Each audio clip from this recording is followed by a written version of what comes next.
You're too paranoid for cybersecurity.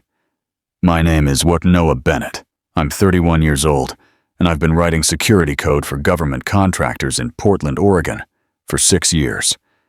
When your boss tells you that you're too careful about protecting classified systems, something's already broken.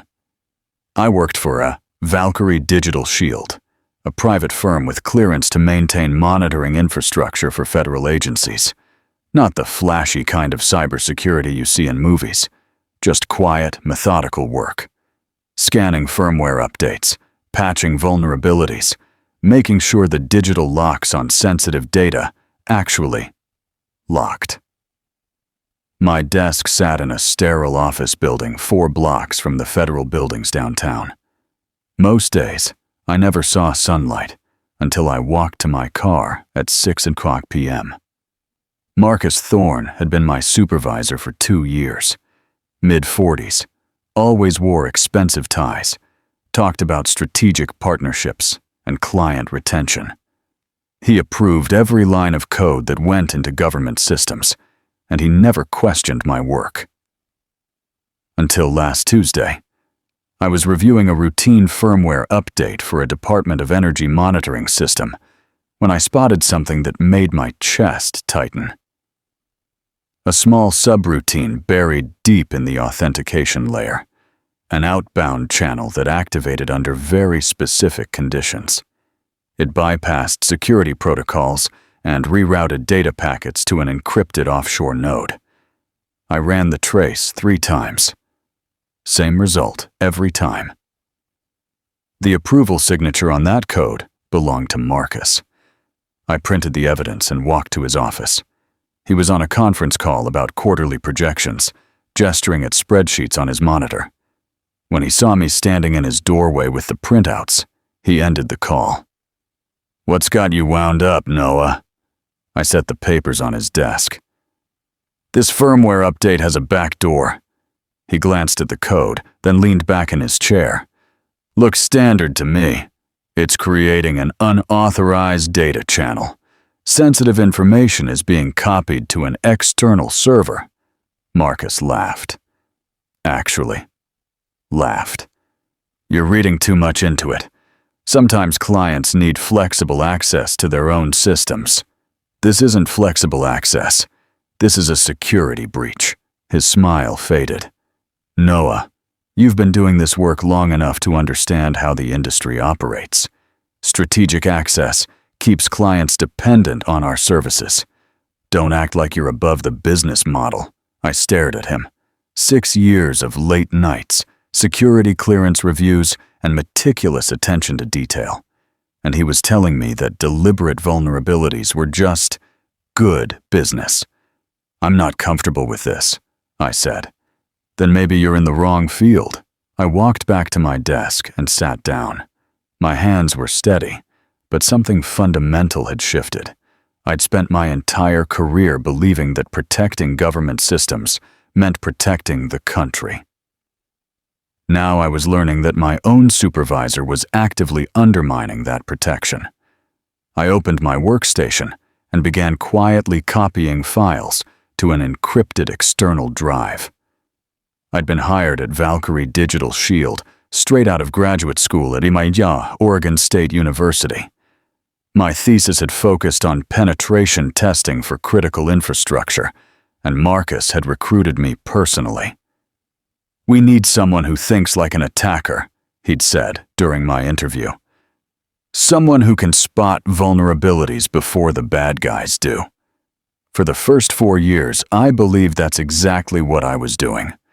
I worked on firewall configurations for Department of Defense facilities, authentication systems for aerospace contractors, and intrusion detection protocols for federal databases. The work was challenging and felt important. I was protecting systems that protected people.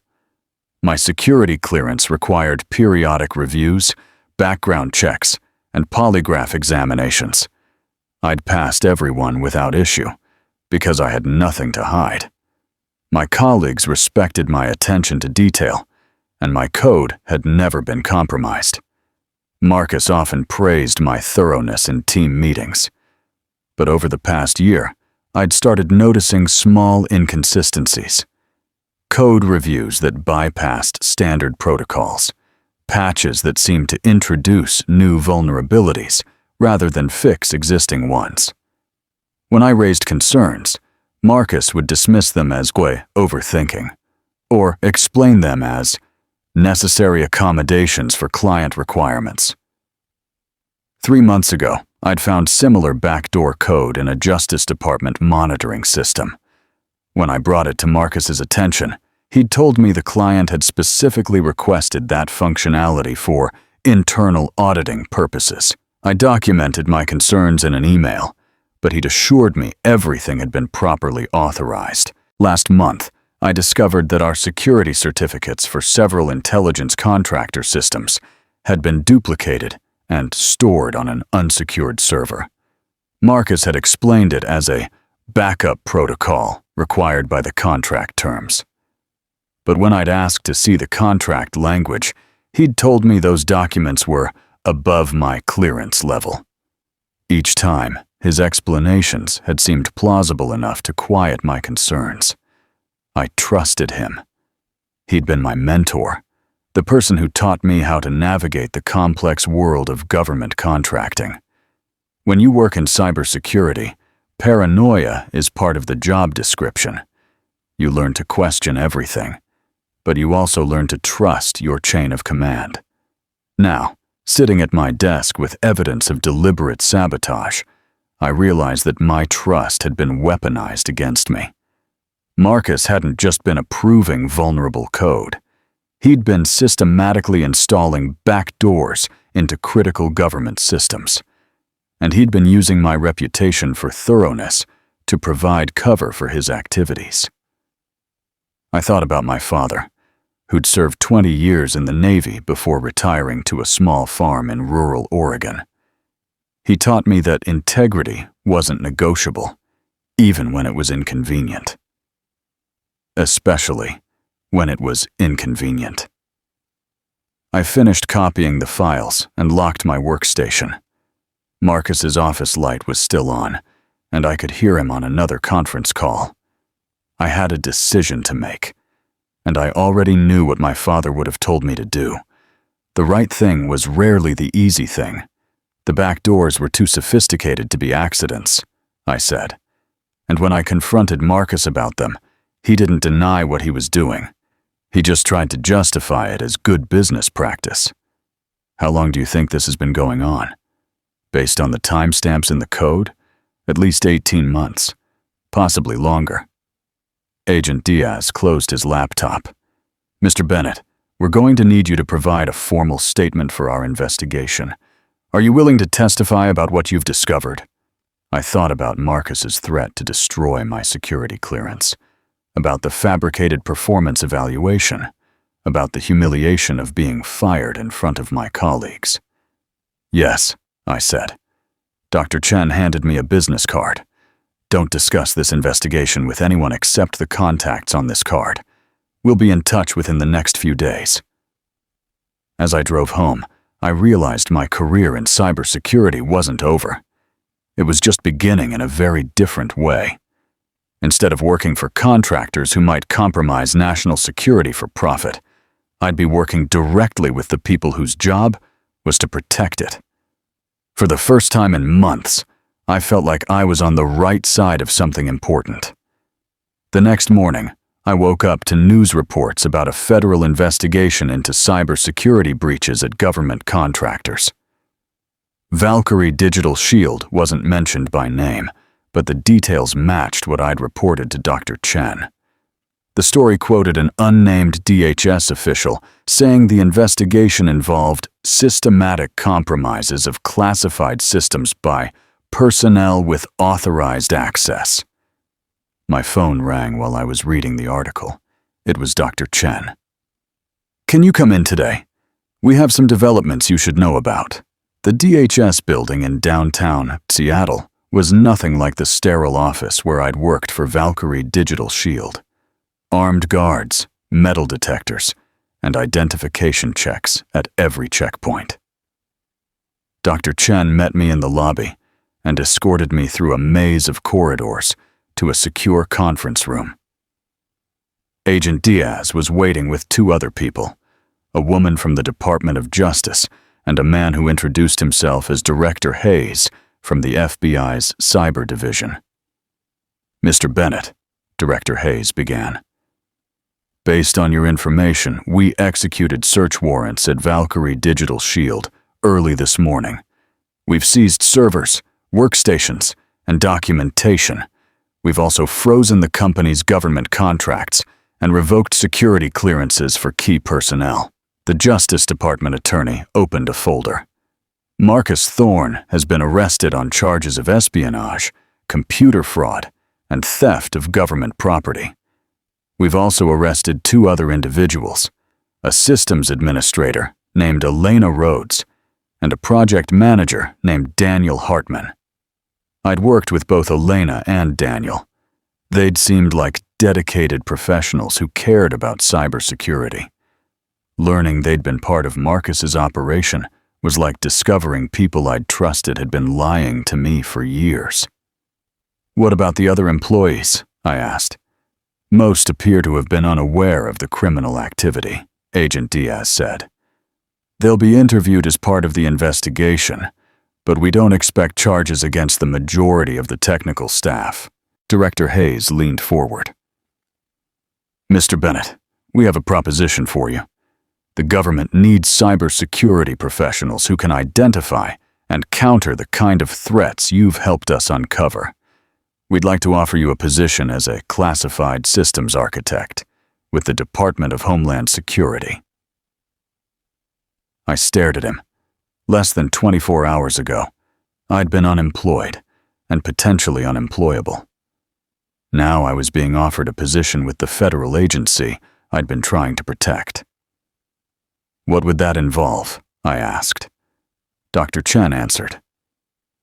"You'd work directly with our cybersecurity teams to identify vulnerabilities in critical infrastructure. You'd have clearance to access classified systems across multiple agencies.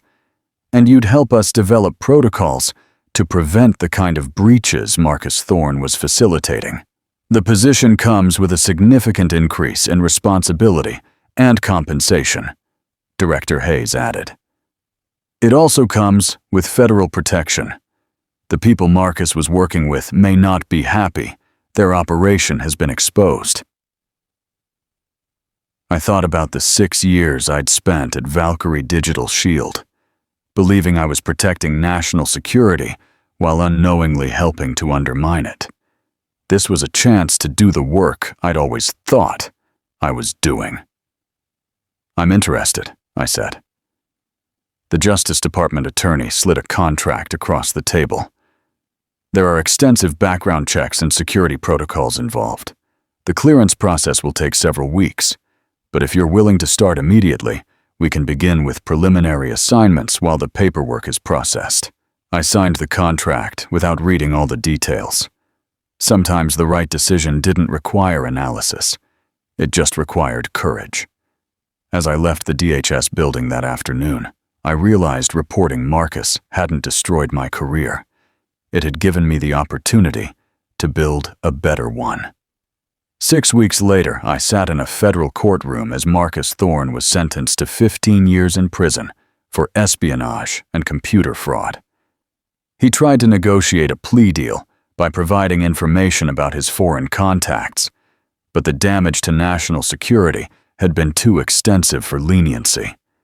The judge read the charges methodically: unauthorized access to classified systems, theft of government property, conspiracy to commit espionage. Each count carried its own prison term, and they would be served consecutively. Marcus's defense attorney argued he'd been recruited by foreign intelligence services and was more victim than perpetrator. The prosecution countered with evidence showing he'd been paid over $2 million for the classified information he'd stolen. The jury deliberated for less than 4 hours. When the judge announced the sentence, Marcus's shoulders sagged. He turned to scan the courtroom and saw me sitting in the gallery. For a moment, our eyes met, I'd expected to feel satisfaction or vindication. Instead, I felt only sadness for the waste of what could have been a distinguished career. Elena Rhodes and Daniel Hartman had received lighter sentences in exchange for cooperating with the investigation. They'd provided information that helped the FBI identify and arrest 3 foreign intelligence operatives receiving the stolen data. Dr. Chen sat beside me in the courtroom. As the bailiff led Marcus away in handcuffs, she leaned over and whispered, "The backdoors he installed have been completely removed from all affected systems. It took our teams 3 weeks, but we've verified the networks are secure. Outside the courthouse, Agent Diaz approached me with an update. We've traced the stolen data to intelligence services in 2 different countries. The State Department is handling diplomatic responses. But I can tell you, some very important people are not happy about this breach." I thought about all the classified information compromised during the 18 months Marcus's operation was active. Military contractors, federal agencies, critical infrastructure systems. The full extent of the damage might never be known. But at least it had been stopped. 3 months into my new position at DHS, I was working on security protocols for power grid monitoring systems when Dr. Chen stopped by my office. "How are you settling in?" she asked. "It's different," I said. "But good. Different." My new job involved exactly the kind of work I'd thought I'd been doing at Valkyrie Digital Shield, identifying vulnerabilities, developing patches, ensuring critical systems remained secure. The difference was, now I knew my work was actually protecting national security. I'd been assigned to a small team of cybersecurity specialists working directly with federal agencies to assess and improve their digital defenses. The clearance level was higher than anything I'd held before. The responsibility was greater. "Any regrets about leaving the private sector?" Dr. Chen asked. I considered the question. At Valkyrie Digital Shield, I'd been well paid and respected. I'd had job security and advancement opportunities. But I'd also been unknowingly complicit in activities threatening national security. "No regrets," I said. That evening, I drove out to my father's farm in rural Oregon. He was working in his garden when I arrived, pulling weeds from between rows of tomato plants. I'd called him the day after Marcus's sentencing to explain the trial and my new position.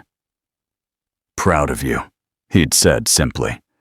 We sat on his porch as the sun set over the Cascade Mountains. He didn't ask about classified details, and I didn't offer them. But he understood I'd made a choice prioritizing integrity over convenience. "Sometimes doing the right thing costs you everything," he said, watching fireflies blink in the gathering darkness. "Sometimes," I replied, "it gives you everything."